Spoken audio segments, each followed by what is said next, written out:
You know, some of the most powerful stories, they're not written in books. They're lived out, season after season, right in nature itself. And today, we're going to dive into one of those stories, the story of a tree called the Beauty Plum, and what it can teach us about what it means to be restored. So let's start with a big question, kind of the theme for our whole exploration today. What if hope had a life cycle? Seriously, what if you could actually watch it unfold from a state of seeming total loss all the way to beautiful, tangible fruit? Well, that's exactly what we're going to explore. To really understand this story, we have to start with the name itself, the Beauty Plum, because it's a name that means so much more than just how it looks. The source material connects this name to a really powerful biblical concept from the prophet Isaiah, the promise of getting beauty for ashes. Now, this isn't just about, making something look pretty. It's about a deep, profound restoration, a complete reordering of things after a time of loss or ruin. And this right here, this is the central idea we're working with. This specific tree, just by going through its natural life cycle, becomes a living, breathing metaphor for that exact promise of transformation. It's more than just a plant. It's a parable in action. But here's the twist. The story doesn't start with beauty. Not at all. It begins in a state that looks like the complete and total opposite of it. Every single year, the beauty plum goes into winter dormancy. Its branches are bare, it's totally colorless, and life just seems to have packed up and left. It honestly looks like ash, like what's left over after a fire. But this state of barrenness, it's not the end of the story.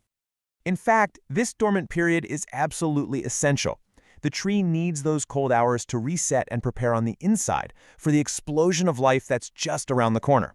So what looks like loss is actually the very thing that makes all that future growth possible. And this brings us to another really cool point. The beauty plum is a semi-dwarf tree. It doesn't shoot up to be this huge, imposing thing. Instead, its energy gets redirected away from just sheer size and put toward being fruitful. The source material draws this amazing parallel. Sometimes restoration isn't about getting back to your former height, but about being reshaped for a deeper, more accessible purpose. There's a quote from our source that just nails this idea perfectly. Ashes are not the end, they are the soil in which God plants renewal. That dormant, ashen state isn't a sign of death. Nope, it's the fertile ground for everything that comes next. Okay, so now let's get to the turning point in the cycle, that incredible moment when the promise of beauty actually becomes visible. You see, the tree's revival in the spring happens in a very specific, very intentional order.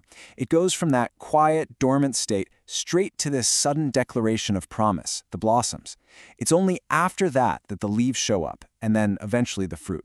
The sequence here is everything. So this is the key point, the thing to really let sink in. The blossoms appear before the leaves. Just think about that for a second. The tree puts out this incredible display of beauty before there's any other visible evidence that it's fully restored. It's like a declaration of hope before all the proof is in. And get this, these blossoms don't just exist for their own sake. They immediately start serving others, feeding pollinators that are just coming out of a scarce winter. So right out of what looked lifeless comes nourishment and beauty for the whole world around it. It's a beauty that's shared, not hoarded.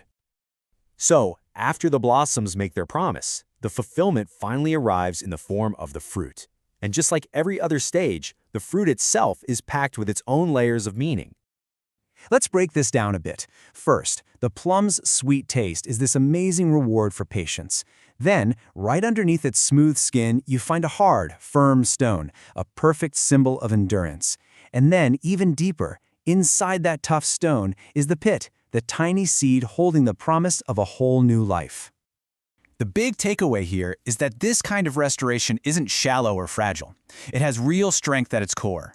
It's about continuity, a connection to the future, a lasting legacy. It's a beauty that's built on something incredibly solid. Okay, let's bring all this together. When you step back and look at the whole cycle, the tree's rhythm becomes way more than just botany. It becomes this powerful pattern for our own lives. From the dormancy and the chill all the way to the bloom and the fruit, none of it is wasted.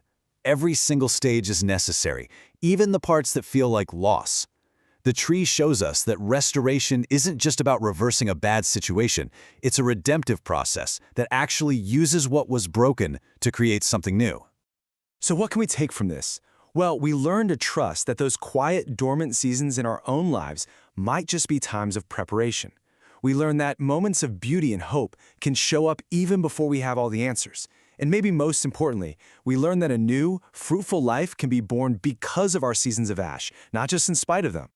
So I'll just leave you with this final question to think about, one that's pulled right from the source material.